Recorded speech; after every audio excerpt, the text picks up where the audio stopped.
I hope everyone is doing well today. Just give me a second to get this thing situated. Um,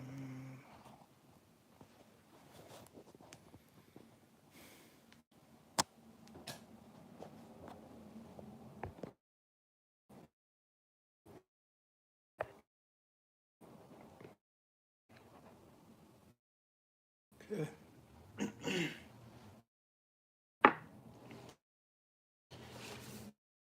Just gonna unplug my phone and hope that it does. Last winter season, and I will say that I've learned a lot this season. And as this season begins to wind down, I begin to plan for next season. And we have received our first frost, but we're going into the first week of October and we're approaching record temps. So it's supposed to be 80 the next few days, and it's 71 today, and says that it's going to be 75 for the high today. So what can we do knowing that I've been taking records for the past few years, steadily for the last 3, on and off for the last 5, and I've just been observing the weather in general since about 2014 steadily. So it definitely does get warmer each year in the fall, but it stays colder each year in the springtime. So seasons pretty much completely reversing with each other.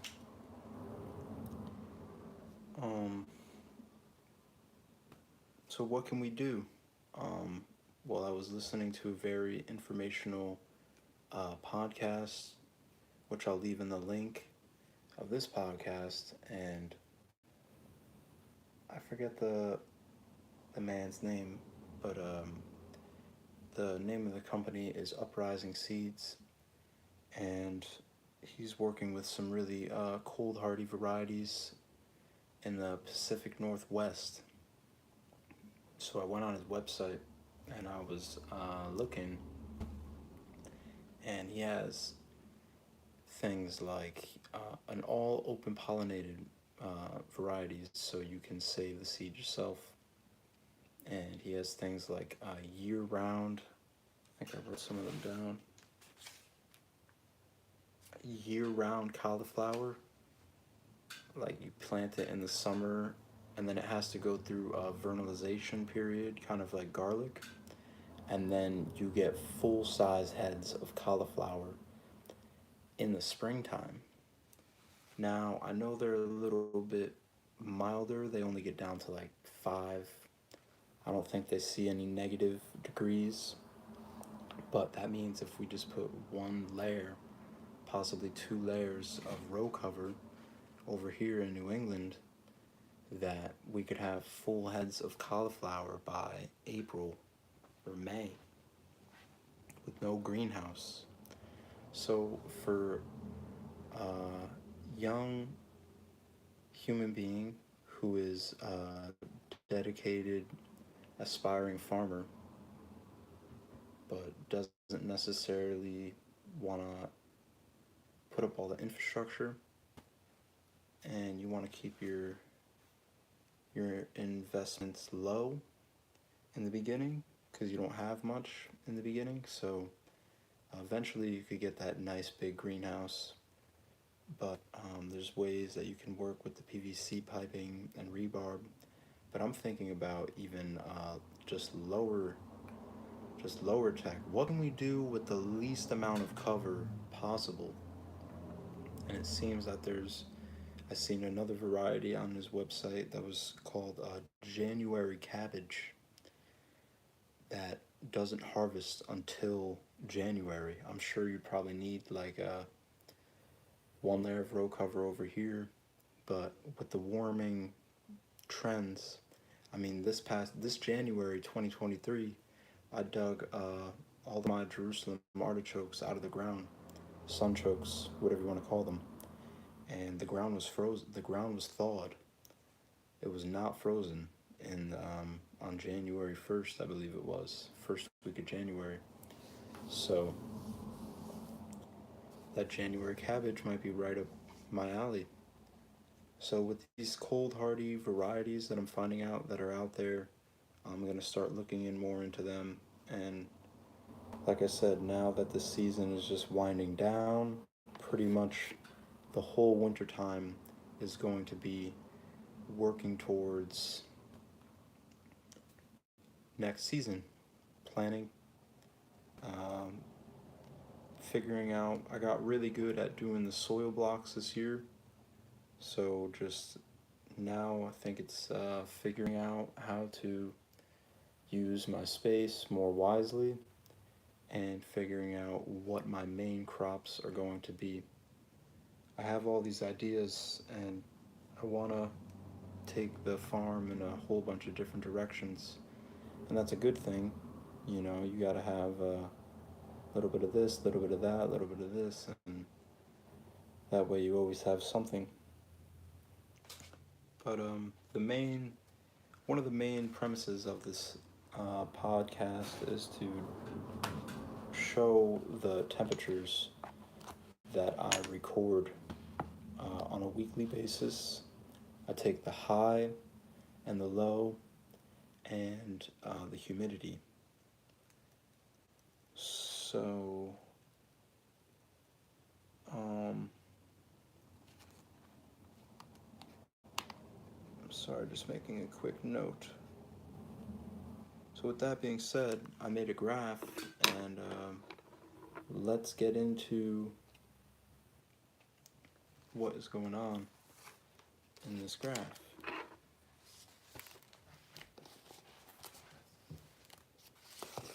Oh, paper's falling out. Got things falling down. It's okay.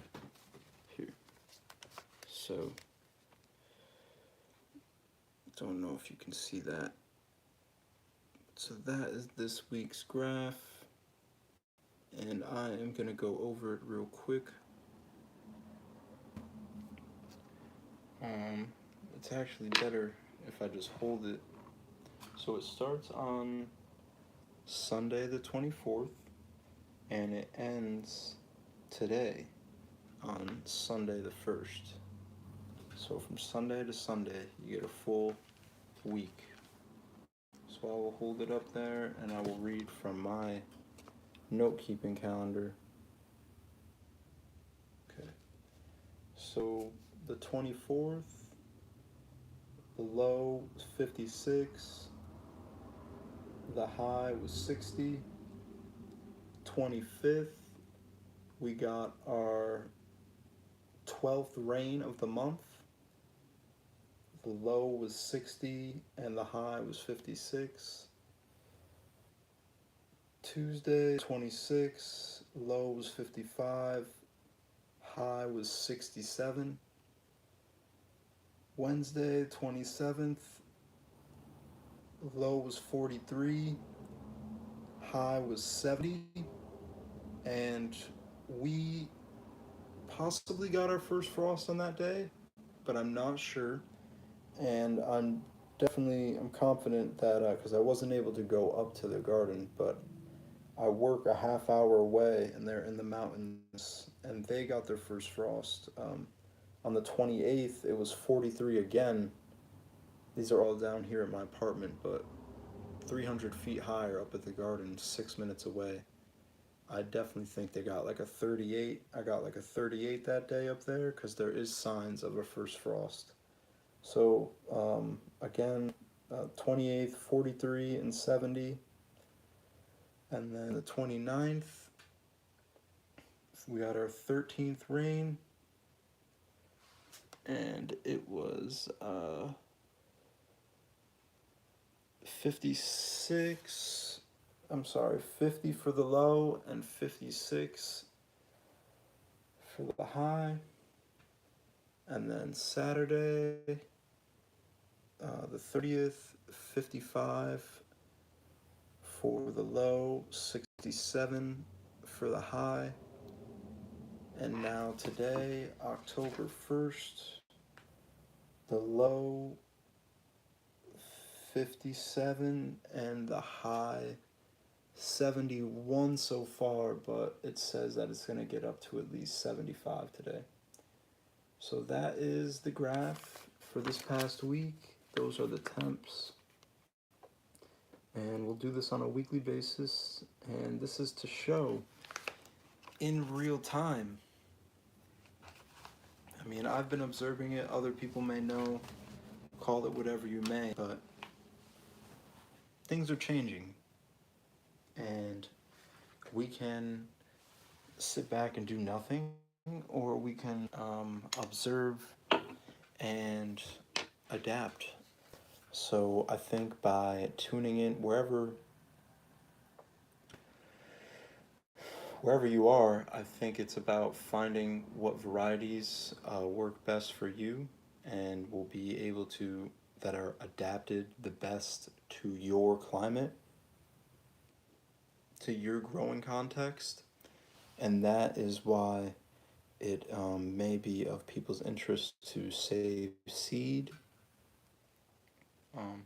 This is something that I've already been thinking about doing more and more, and then I listened to this podcast that I will leave in the link, and it's just really got my mind going.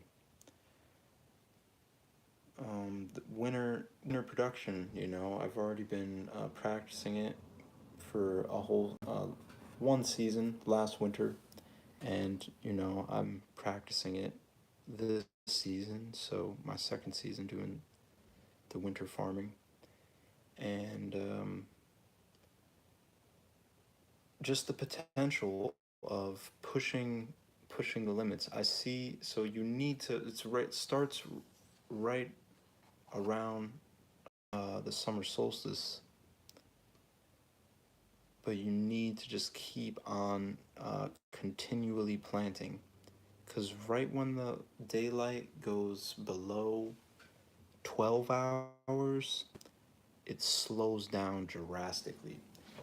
And then when it goes below 10 hours in the beginning of November, everything just really essentially stops growing. But it's just sitting there in place, and it's growing really, really slow. And then when it goes above 10 hours of daylight again in the beginning of February, things start growing again with rapid speed as the light starts to increase. So I had a good run, but I stopped planting, and then now I've came to a point where here on October 1st, I have this gap of where I'm going to be waiting a month to get my next crops, all that were sown right in the last week of September, and those will be ready before it gets too cold.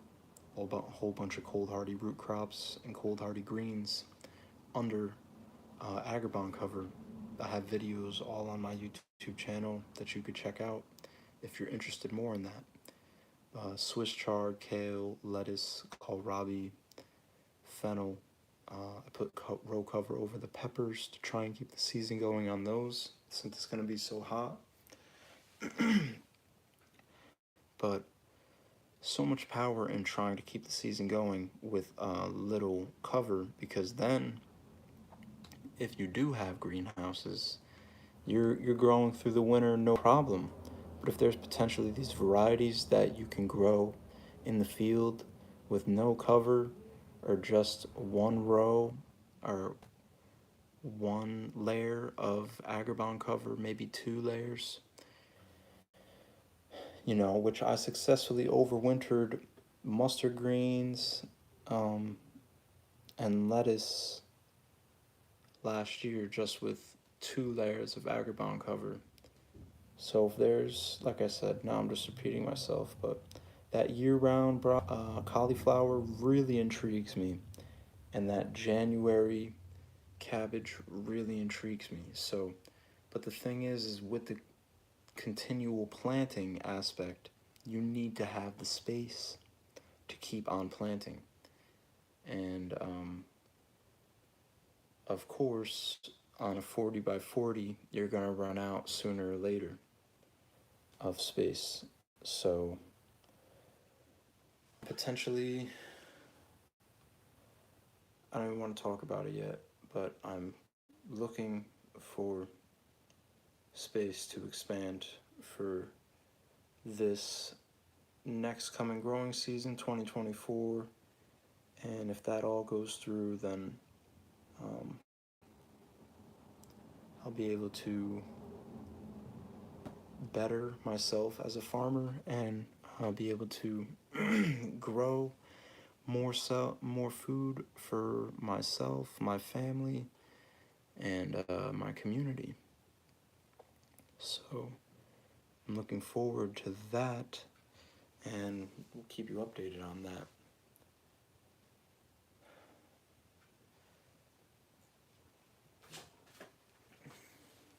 Let's go back to, I wasn't keeping as steady.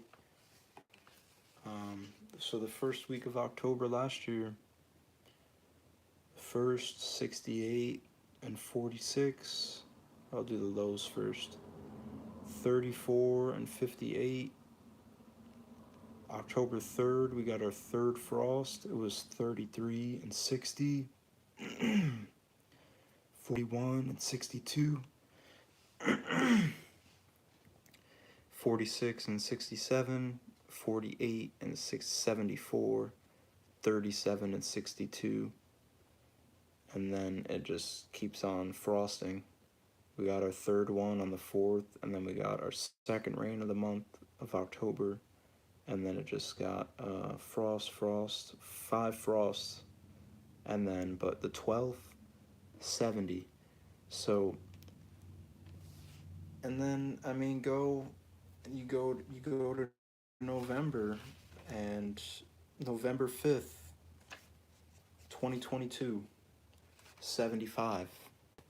So you can pretty much plan on it now that it's going to be warm. You pretty much just have and it's interesting because I had said this before to myself, not recorded or documented, but it seemed like, because I had been out to Oregon once, and it seemed like that Vermont is becoming more and more like the Oregon climate. Oregon, it's not Oregon. And yeah, becoming more and more like that Pacific Northwest climate. And ironically, where these cold hardy varieties are being adapted, it's in the Pacific Northwest, and on that coast of Washington, I believe, out on that peninsula. So he was saying that they really only have to get, they have, just to get a few frosts here and there, but then it stays in like the 20s, and they really only get down to like 5. It's like the lowest they'll get down to, or like maybe -5. So there's a good amount of power in that, knowing that, and learning more about what that has to offer. So I'm going to keep on doing my research and expanding my knowledge and putting towards more energy towards keeping the season going through as long as you possibly can with no greenhouse. And then that way, like I said, if you do have a greenhouse, you're going through the year no problem. And the only other problem you run into with that is not having enough replanting space. So stay tuned. Much love, wholeness. I think that is what is most fresh in my mind today, and that's what I wanted to talk about today. Wanted to cover the weekly temp graph, which we did, and I think just to express the point in which that it's really important to take these records, record these records. So here I am now able to go a year back and see what the whole month of November brought. And I'm sorry, that's January, but it changes on a obviously a weekly basis, but a year to year basis. So, one love, wholeness. See you on the next one. And yeah, we'll see you next Sunday. Much more to come, much more to talk about. We'll have some more guests this year. And I will just keep on doing my part and recording the records, sharing them here with you. And maybe we can talk about what's going on in your region, what the weather looks like, what the fluctuations are like, what crops you're able to take as far as you possibly can into the winter. So, there you have it. Much love, wholeness. Yeah, just a quick note. Like I was saying, because I'm just looking at it here, January 2023. It was 40s in the beginning of the, and it dropped down to 18 by the second week, and then the ground inevitably ends up freezing. But that's also another thing I've noticed each year, is that not only do we get our first frost, we always get our first frost around the same time, and then the next 2 months are hit or miss. They could be warmer or they could be colder depending on the year, but the ground continues to take longer to freeze, and that is a really important note. We'll end it on that, and we'll pick up where we left off next week. So one love, wholeness. Thank you for your support, and we'll see you soon. And I want to figure out how to get it turned horizontally next week, and we will do that.